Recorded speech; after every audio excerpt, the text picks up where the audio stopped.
We have 7 plus 4, you have 11. 7 minus 4, you have 3.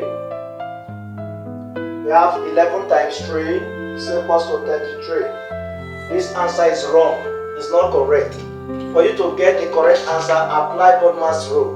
But before that, please like and subscribe to my channel. Thank you. BODMAS. You apply BODMAS rule.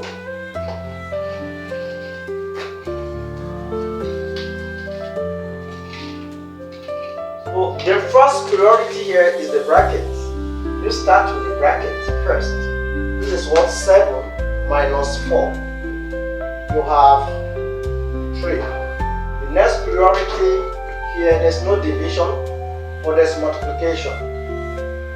Okay, so you have 4 times 3, and this will give us 12.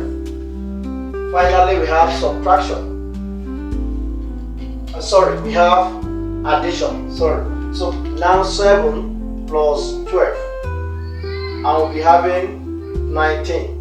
And so the correct and the final answer is what? 19. Thank you for watching.